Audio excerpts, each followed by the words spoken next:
Plot বা commercial space বিক্রির জন্য নানা ধরনের সুযোগ সুবিধা তুলে ধরেছে অংশগ্রহণকারী প্রতিষ্ঠানগুলো। এছাড়া মেলায় বুকিং দিলেই মিলছে নানা উপহারও।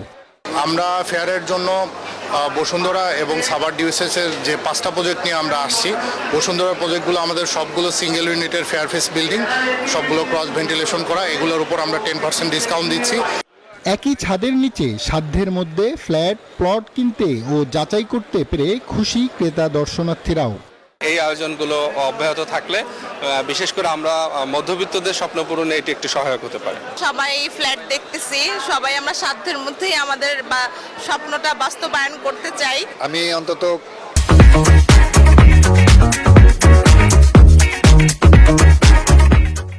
একই জায়গায় পাচ্ছি, আমাকে বিভিন্ন জায়গায় বিভিন্ন অফিসে বিভিন্ন কোম্পানিতে যেতে হচ্ছে না। আবাসন ব্যবসায়ীরা বলেছেন, মেলায় ক্রেতাদের জন্য স্পট বুকিংয়ে ডিসকাউন্ট সহ থাকছে ল্যাপটপ, এসির মতো নানা উপহার। বিভিন্ন ডিসকাউন্ট থাকছে, ওনারা রিজার্ভেশনের সাথে যোগাযোগ করলে ওনারা এটা বুঝতে পারবেন। মজার জিনিস হলো সবাই কিন্তু মেলা উপলক্ষে ডিসকাউন্ট দিচ্ছে। এই ডিসকাউন্টটা খুব অ্যাট্রাকটিভ ডিসকাউন্ট। ছুটির দিন হওয়ায় কেউ আবার এসেছেন মেলা ঘুরে দেখতে, সেই ফাঁকে একটুখানি যাচাই বাছাইও।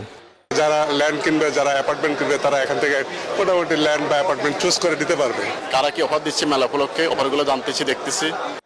আয়োজকদের দাবি, 2 বছরের বিরতির পর মেলা অনুষ্ঠিত হওয়ায় সাড়াও মিলেছে বেশ।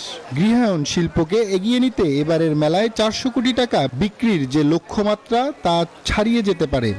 দেশের অর্থনীতিতে আবাসন ব্যবসায়ীরা বিরাট ভূমিকা রাখে এবং আমরা যে টার্গেট করছি 400 কোটি টাকা, আশা করছি আলহামদুলিল্লাহ ইনশাআল্লাহ এটা অতিক্রম করবে।